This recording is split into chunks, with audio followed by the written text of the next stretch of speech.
Hello all. So നമ്മളിപ്പോൾ discuss ചെയ്യാൻ പോകുന്ന ടോപ്പിക് എന്ന് പറയുന്നത് ഫോട്ടോണിക്സ് 2 എന്ന് പറഞ്ഞ പേപ്പറിലെ second order non linear optical പ്രോസസ്സിൽ വരുന്ന സം ആൻഡ് ഡിഫറൻസ് ഫ്രീക്വൻസി ജനറേഷനാണ്. സോ നമ്മൾ ഇത്ര നേരം പറഞ്ഞുകൊണ്ടിരുന്നത് സെക്കൻഡ് ഹാർമോണിക് ജനറേഷനെ കുറിച്ചാണ്. അപ്പം സെക്കൻഡ് ഹാർമോണിക് ജനറേഷനിൽ എന്താ സംഭവിക്കുന്നത്? അവിടെ സെയിം ഫ്രീക്വൻസി ഉള്ള രണ്ട് ഫോട്ടോൺസ് കമ്പൈൻ ചെയ്ത് ഒരു സിംഗിൾ ഫോട്ടോൺ പ്രൊഡ്യൂസ് ചെയ്യുന്നു. സച്ച് ദാറ്റ് ആ സിംഗിൾ ഫോട്ടോ പ്രൊഡ്യൂസ് ചെയ്ത ഫോട്ടോൻ്റെ ഫ്രീക്വൻസി എന്ന് പറയുന്നത് twice the frequency of the input ഫോട്ടോണാണ്. അതാണ് combination of two photons of same frequency to produce a single photon of twice the frequency. അപ്പം നമ്മൾ ഈ ഒരു കേസിനെ ജനറലൈസ് ചെയ്യാൻ പോവുകയാണ്. അപ്പോൾ ജനറലൈസ് ചെയ്യുമ്പോൾ നമ്മൾ എടുക്കുന്ന കേസ് എന്താണെന്ന് വെച്ച് കഴിഞ്ഞാൽ two photons have different frequencies Ω1 and Ω2 ആണ്. ഇത്ര നേരം നമ്മൾ two photons of having same ഫ്രീക്വൻസിയാണ് പറഞ്ഞുകൊണ്ടിരുന്നത്. പക്ഷേ ജനറലൈസ് ചെയ്യാൻ വേണ്ടി നമ്മൾ കൺസിഡർ ചെയ്യുന്നത് two photons having different frequencies Ω1 and Ω2 ആണ്.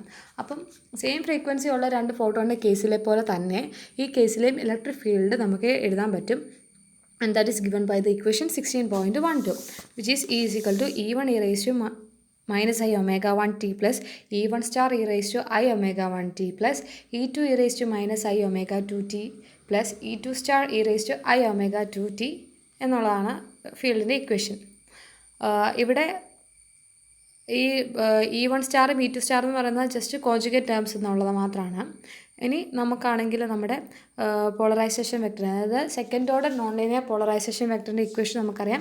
P2 is equal to ε0 chi2 e² ആണ്.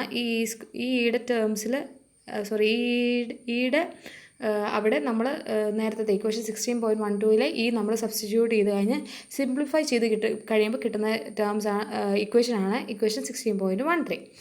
അപ്പം ഈ ഇക്വേഷൻ 16.13 നമുക്ക് നോക്കുമ്പോൾ അറിയാം, ഒരു 2Ω1ഉം 2Ω2 എന്നുള്ള ടേംസിൻ്റെ കൂടെ നമുക്ക് Ω1 + Ω2 എന്നും Ω1 - Ω2 എന്നുള്ളൊരു ടേമും കൂടെ വരുന്നുണ്ട് ഈ ഇക്വേഷൻ 16.13. അപ്പം the new term involving Ω1 + Ω2 generates a new frequency that is the sum of the two original frequencies and is thus known as the sum frequency generation. അപ്പോൾ എന്താണ്, നമ്മുടെ ഈ ന്യൂ ടേമായ Ω1 + Ω2 എന്നുള്ള ടേം നമ്മൾ കൺസിഡർ ചെയ്താൽ അതൊരു ന്യൂ ഫ്രീക്വൻസിനെ പ്രൊഡ്യൂസ് ചെയ്യുന്നുണ്ട്. ആ ന്യൂ ഫ്രീക്വൻസി എന്ന് പറയുന്നത് എന്താണ്? It is the sum of the two original ഫ്രീക്വൻസിയാണ്. അതുകൊണ്ട് നമ്മൾ ഇതിനെ എന്ത് വിളിക്കുന്നു? സം ഫ്രീക്വൻസി ജനറേഷൻ എന്ന് വിളിക്കുന്നു. ഇനി നമ്മൾ പറഞ്ഞു, ഇത് കൂടാതെ വേറൊരു ന്യൂ ടേമും കൂടെ ഉണ്ട്. അതേതാണ്? Ω1 - Ω2. അപ്പം the term involving the difference between the two frequency Ω1 - Ω2 നമ്മൾ എന്ത് വിളിക്കും? ഡിഫറൻസ് ഫ്രീക്വൻസി ജനറേഷൻ എന്ന് വിളിക്കും. അപ്പോൾ എന്താണ് Ω1 + Ω2 രണ്ട് ഫ്രീക്വൻസിയുടെ സമ്മ് കാരണം രണ്ട് ഫ്രീക്വൻസിയുടെ നമ്മുടെ ഒറിജിനൽ ഫ്രീക്വൻസിയുടെ സമ്മായിട്ട് ഉണ്ടാകുന്ന ഫ്രീക്വൻസിനെ നമ്മൾ സം ഫ്രീക്വൻസി ജനറേഷൻ എന്നും അതിൻ്റെ ഡിഫറൻസി വരുന്നതിന് ഡിഫറൻസി ഫ്രീക്വൻസി ജനറേഷൻ എന്നും നമ്മൾ പറയുന്നു. ഓക്കെ, സോ ഇനി നമ്മുടെ ഒരു ഫോട്ടോൺ പിക്ചറിൻ്റെ സ്റ്റാൻഡ് പോയിന്റിൽ നമ്മളാണെങ്കിൽ ഈ രണ്ട് പ്രോസസ്സിനെ ഡിസ്ക്രൈബ് ചെയ്തേക്കുന്നതാണ് ഈ രണ്ട് പിക്ചേഴ്സ് എന്ന് പറയുന്നത്. ആദ്യത്തേതെന്ന് പറയുന്നത് സം ഫ്രീക്വൻസി ജനറേഷനും രണ്ടാമത്തേന്ന് പറയുന്നത് ഡിഫറൻസ് ഫ്രീക്വൻസി ജനറേഷനുമാണ്. അപ്പം in sum frequency generation when a new photon Ω3 = Ω1 + Ω2 is created, the frequencies Ω1 and Ω2 are destroyed. അപ്പോൾ നമ്മൾ ശ്രദ്ധിക്കേണ്ട കാര്യം എന്താണെന്ന് വെച്ച് കഴിഞ്ഞാൽ സം ഫ്രീക്വൻസി ജനറേഷനിൽ പുതിയൊരു ഫോട്ടോൺ ഉണ്ടാകുമ്പം ആ പുതിയ ഫോട്ടോൻ്റെ ഫ്രീക്വൻസി എന്താണ്? Ω1 + Ω2 ആണ്. അങ്ങനെ ഒരു Ω3 എന്ന് പറഞ്ഞൊരു ഫ്രീക്വൻസി ഉള്ളൊരു പുതിയ ഫോട്ടോൺ ഉണ്ടാകുമ്പം അവിടുത്തെ ആദ്യത്തെ Ω1 and Ω2 എന്നുള്ള ഫ്രീക്വൻസി അവിടെ ഡിസ്ട്രോയ് ചെയ്യപ്പെടുകയാണ് ചെയ്യുന്നത്. അതേസമയം ഡിഫറൻസ് ഫ്രീക്വൻസി ജനറേഷനിൽ എന്താ സംഭവിക്കുന്നത്? The photon of higher frequency Ω1 is destroyed while both Ω2 and Ω3 is created. Difference frequency ജനറേഷനിൽ നമ്മുടെ ഹയർ ഫ്രീക്വൻസി ഉള്ള Ω1 എന്ന് പറഞ്ഞ് ഈ ഫോട്ടോൺ ഡിസ്ട്രോയ് ചെയ്തിട്ട് അവിടെ Ω2ഉം Ω3 എന്നുള്ളൊരു ഫ്രീക്വൻസി ഫോട്ടോൺസ് ജനറേറ്റ് ചെയ്യും. Such that Ω3 is equal to Ω1 - Ω2.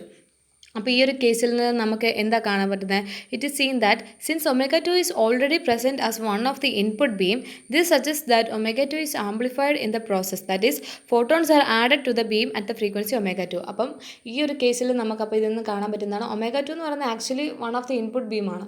അപ്പോൾ അതുകൊണ്ട് തന്നെ Ω2 ഇവിടെ ആംപ്ലിഫൈ ചെയ്യപ്പെടുന്നതായിട്ട് നമുക്ക് കാണാൻ പറ്റും.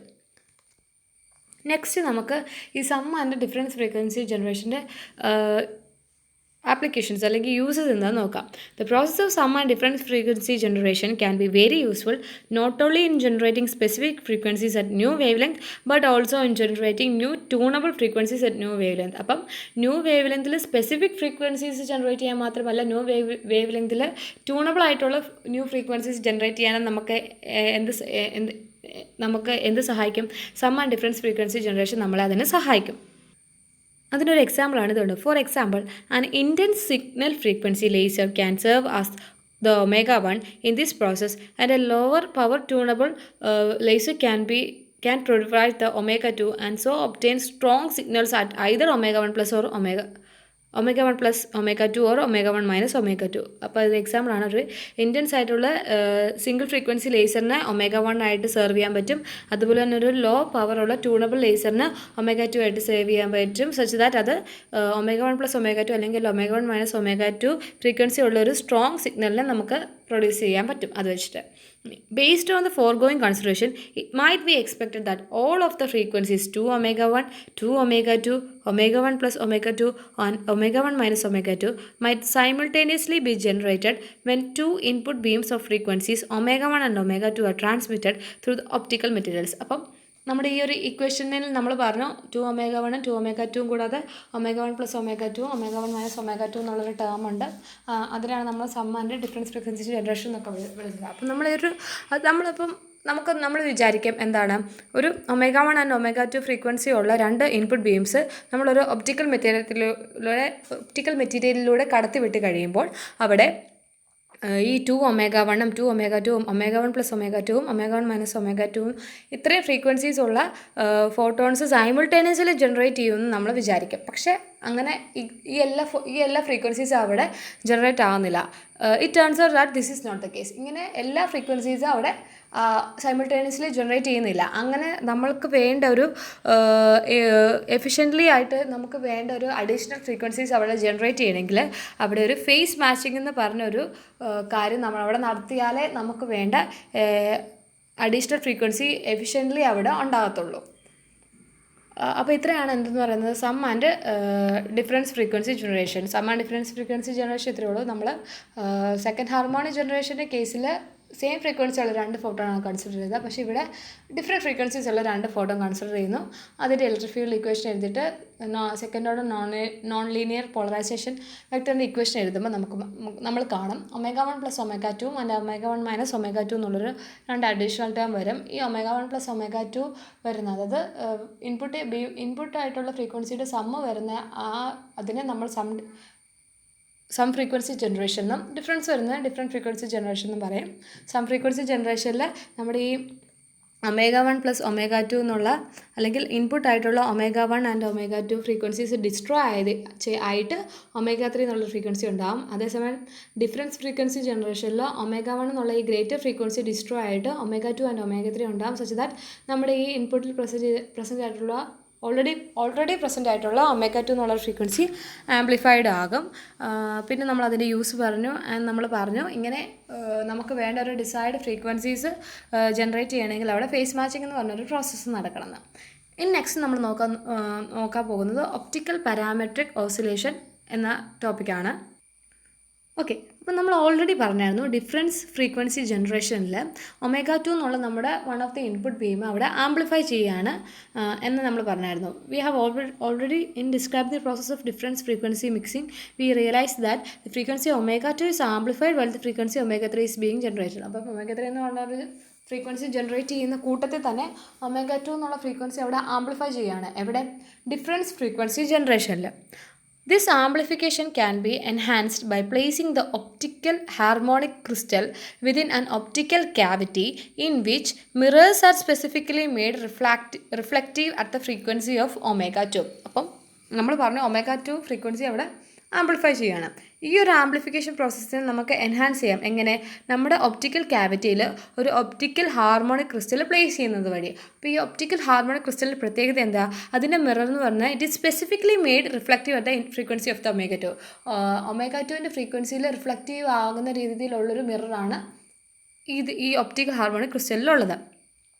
Thus, the intensity at that frequency will build up within the cavity. അപ്പം ഈ ഒരു ഒമേഗ 2 എന്ന് പറഞ്ഞ ഫ്രീക്വൻസിയിലെ റിഫ്ലക്റ്റിവിറ്റി കൂടുന്നത് കൊണ്ട് തന്നെ ആ ഒരു ഫ്രീക്വൻസിയിൽ ഇൻറ്റൻസിറ്റി ക്യാവിറ്റിയിലെ ഇൻറ്റൻസിറ്റി കൂടും. അതിൻ്റെ ഫലമായിട്ട് ഈ ഇൻക്രീസ്ഡ് ഇൻറ്റൻസിറ്റി കാരണം നമുക്ക് മോർ ഇൻറ്റൻസ് ആയിട്ടുള്ളൊരു omega-3 പ്രൊഡ്യൂസ് ചെയ്യാനും പറ്റും. ഈ ഒരു പ്രോസസ്സിനാണ് നമ്മൾ ഒപ്റ്റിക്കൽ പാരാമെട്രിക് ഓസിലേറ്റർ അല്ലെങ്കിൽ OPO എന്ന് പറയുന്നത്. ഈ ഒരു OPOയുടെ ഒരു സ്കീമാറ്റിക് ഡയഗ്രമാണ് ഈ കാണുന്നത്. അപ്പം ഇവിടെ നമ്മൾ പറഞ്ഞു ഡിഫറൻസ് ഫ്രീക്വൻസി ജനറേഷനിൽ omega-1 എന്ന് പറഞ്ഞ ഒരു ഹൈ ഫ്രീക്വൻസി ഡിസ്ട്രോയ് ആയിട്ട് omega-2 എന്ന് പറഞ്ഞ ഒരു ഫ്രീക്വൻസി omega-3 എന്ന് പറഞ്ഞ ഒരു ഫ്രീക്വൻസി ഉണ്ടാകും. അതിന് omega-2 ആംപ്ലിഫൈയും ചെയ്യുന്നത്. അപ്പോൾ ഈ ഡിസ്ട്രോയ് ആകുന്ന അല്ലെങ്കിൽ ഈ ഏറ്റവും ഇൻറ്റൻസ് ആയിട്ടുള്ള ഒരു ഇൻപുട്ട് ബീമിന് ഫ്രീക്വൻസി 1ലുള്ള ഇൻപുട്ട് ബീമിനെ നമ്മൾ പമ്പ് എന്ന് വിളിക്കും. പമ്പ് ഫ്രീക്വൻസി എന്ന് വിളിക്കും. The intense input beam at frequency omega-1 is known as the pump frequency. ഇനി ആംപ്ലിഫൈ ചെയ്യുന്ന നമ്മുടെ ഈ ഫ്രീക്വൻസീനെ അതിൽ omega-2 ഫ്രീക്വൻസിനെ നമ്മൾ സിഗ്നൽ ഫ്രീക്വൻസി എന്ന് വിളിക്കും. ആൻഡ് നമുക്ക് ഈ അൺവാണ്ടഡ് ആയിട്ട് വന്ന ഈ ഒരു ഫ്രീക്വൻസീനെ നമ്മൾ എന്ത് വിളിക്കും? ഇറ്റ്ലർ ഫ്രീക്വൻസി എന്ന് വിളിക്കും. അപ്പം pump frequency, signal frequency, idler frequency. And ഇനി നമുക്ക് ഇതിൻ്റെ യൂസ് എവിടെയാണെന്ന് നോക്കാം. ഇത് ഏറ്റവും കൂടുതൽ യൂസ് ചെയ്യുന്നത് ഇൻഫ്രാറെഡ് ഫ്രീക്വൻസി റേഞ്ചിലാണ്. അതിന് കാരണം എന്താണെന്ന് വെച്ച് കഴിഞ്ഞാൽ ഈ ഇൻഫ്രാറെഡ് ഫ്രീക്വൻസി റേഞ്ചിൽ നമ്മുടെ വിസിബിൾ പോർഷനിൽ അവൈലബിൾ ആയിട്ടുള്ള അത്രയും ട്യൂണബിൾ ആയിട്ടുള്ള ലേസേഴ്സ് അവൈലബിൾ അല്ലാത്തതുകൊണ്ട് നമ്മൾ എന്ത് യൂസ് ചെയ്യും? ഇത് നമ്മൾ ഏറ്റവും ഇൻഫ്രാറെഡ് ഫ്രീക്വൻസി റേഞ്ചിൽ യൂസ് ചെയ്യും. അപ്പോൾ അതാണ് optical parametric oscillation. Optical parametric oscillation എന്ന് പറഞ്ഞാൽ ഇത്രയുള്ള നമുക്കറിയാം. omega-2 എന്ന് പറഞ്ഞാൽ ഫ്രീക്വൻസി ഡിഫറൻസ് ഫ്രീക്വൻസി ജനറേഷനിൽ ആംപ്ലിഫൈ ചെയ്യുകയാണ്. omega-3 എന്ന് പറഞ്ഞൊരു ഫ്രീക്വൻസി പ്രൊഡ്യൂസ് ചെയ്യുമ്പോൾ അവിടെ omega-2 ആംപ്ലിഫൈഡ് ആകുന്നുണ്ട്. ഈ ആംപ്ലിഫൈയിങ് പ്രോസസ്സിനെ നമുക്ക് ഒരു ഒരു ഒപ്റ്റിക്കൽ ഹാർമോണിക് ക്രിസ്റ്റൽ ഉപയോഗിച്ചിട്ട് എൻഹാൻസ് ചെയ്യാൻ പറ്റും. ഒപ്റ്റിക്കൽ ക്യാവിറ്റിയിൽ ഒരു ഒപ്റ്റിക്കൽ ഹാർമോണിക് ക്രിസ്റ്റൽ പ്ലേസ് ചെയ്യുന്നത് വഴി എൻഹാൻസ് ചെയ്യാൻ പറ്റും. അപ്പം അവിടെ ഒരു മിററുണ്ട്. ആ മിറർ നമ്മൾ മേഡ് ചെയ്തേക്കുന്നത് such that it is reflective at the frequency omega-2 ആണ്. അപ്പം അങ്ങനെ വരുമ്പോഴത്തേക്കും ആ ഒരു ഫ്രീക്വൻസിയിലെ ഇൻറ്റൻസിറ്റി കൂടും. അതിൻ്റെ ഫലമായിട്ട് നമുക്ക് മോർ ഇൻറ്റൻസിറ്റി ആയിട്ടുള്ള omega-3 പ്രൊഡ്യൂസ് ചെയ്യാൻ പറ്റും. അങ്ങനെയുള്ളതിനാണ് നമ്മൾ ഒപ്റ്റിക്കൽ പാരാമെട്രിക് ഓസിലേറ്റർ എന്ന് വിളിക്കുന്നത്.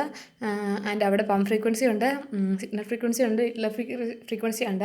ആൻഡ് ഫൈനലി ഇറ്റ് ഈസ് ഓഫൺലി used in the infrared frequency range. So ഇത്രയാണ് നമ്മുടെ optical parametric oscillation. Thank U.